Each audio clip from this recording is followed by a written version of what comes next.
If you're new to the Rush Radio Show, welcome. Before you get started, make sure to hit the subscribe button on this video, like this video, and leave your comments because we like to hear what you're saying. But today was the kickoff of college football, and Ross Peterson, Iowa State gets out of Dublin, Ireland with a 24-21 win. Here's a big shocker, a one-score game in the Kansas State-Iowa State game. An Iowa State game, a one-score game. Travis, no real big shockers in this game, I didn't feel like. We both thought, if there was one shocker, it was this. We both thought if this game was going to lean one direction, it was going to be offensive heavy. We both thought if this game was going to lean one direction, it was going to be a 40-35 shootout, not a 7-7 game. And boy, the first three quarters of this game, first half of this game, really played out much more of a defensive battle and kind of a sloppy football game for a period of time. I think a lot of that can be attributed to the weather, but man, you get that many turnovers. It was sloppy football for a minute. Yeah, both teams had two turnovers, but Kansas State fumbled twice. Iowa State fumbled twice. Neither team scored off of those turnovers, but you brought up those field conditions. It was raining pretty heavy, and that's what you get in Ireland, right? It can be raining one second. It can be sunny the second. Field conditions were horrible. I mean, they're going to have to learn how to paint the field properly in Ireland if they're going to keep having these college football games, because by halftime, like they repainted the field at halftime. But at the end of the day, Ross, we always talk about the running game, right? Kansas State had more yards than Iowa State, but Iowa State, especially in that fourth quarter, with Hansen really pounding the rock big time, ended up out rushing the Wildcats 130-110, and really ball control too. Iowa State wins the time of possession, and Kansas State shot itself in the foot so many times, Ross, with stupid penalties. Iowa State just penalized one time, and they were drive killers. I mean, Kansas State's offense was good, but then they'd get a 10-yard holding penalty. They would shoot themselves. And this is week one, and those mental mistakes, those who's the best prepared. I thought, even though Iowa State didn't outgain Kansas State, I thought Iowa State was probably the mentally more tough team today, more disciplined team. I think you could say with the way that game played out there in that fourth quarter. Maybe Matt Campbell believed in his offense a little bit more towards the end of that game. That fourth down attempt, that seemed a little, I don't want to say desperate, but you're on your own 30-yard line, 20 inside your own 30-yard line. That felt to me like a moment of not that you don't believe in your team, because the truth is you do. You believe in your offense. He thought at the moment they were going to win that battle, but I just didn't think that was very smart football, and they weren't playing smart football throughout the day-to-day. Maybe that's the common trend that my brain was making between those penalties and just some bad play calling. And I think, quite frankly, Travis, the fumbled punt on the beginning, again, it's raining, it's wet, it's the first one of the season. I'll give a lot of grace on that one. But the penalties and the other fumbles are, I think that the other fumble, I should say, for K-State, I think goes back to that preparedness thing. Fair to say the more disciplined team today was Iowa State. So Iowa State 3 for 3 on fourth down. Kansas State 1 of 4 on fourth down. There's a lot of pivotal plays throughout a game. I think there's 6.5 minutes to go. Chris Kleiman decided to go for it on fourth down on the 29-yard line. Put yourself in that situation. If that was Matt Campbell reversed and he didn't make it, people would be all over him for why the hell did you go for it with that much time left. Chris Kleiman, I don't mind him being aggressive, but you also have to know where you're at here. And your defense has done a pretty decent job. But when you give Rocco Becht and you give Iowa State the ball on the 29-yard line, you're not setting yourself up. I mean, that was a dumb move by Kansas State. Yeah, that's exactly what I'm talking about. I didn't really. Did you say 6.5 minutes left in the game? About 6.5 minutes to go. That's a big mistake. Yeah, big mistake there to try to continue that drive. And Travis, while Iowa State's offensive line, I don't think had a great day by any stretch. In fact, for a long time, Rocco Becht, man, what a playmaker. He kept a lot of those plays alive. Sacked 4 times. But at that point in the game, the offensive line, they're making holes.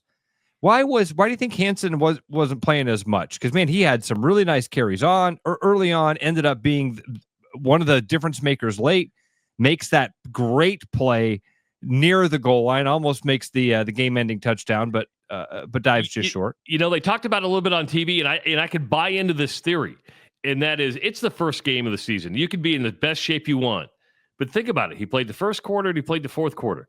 He was fresh for the fourth, and he made a difference in the fourth. He ended up with 16 carries, 71 yards. A lot of those came in the fourth quarter, and you have a Kansas State defensive line that is starting to get gassed.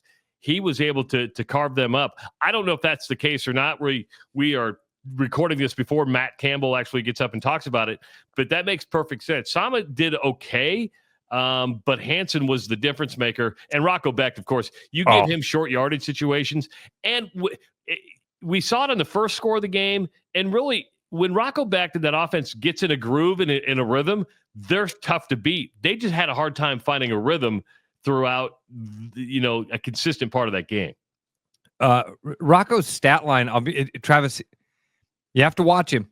You got to watch him because you watch him. He's a playmaker. He keeps plays alive. He is a ball player. That stat line's not going to knock you over. 14 of 28, 183, 2 touchdowns. It's a good stat line. It's a very good stat line. Could have been picked, one or two times? Yeah, and he had a couple of them that got popped up in the air by the receivers. But he played fantastic, and they're in good shape.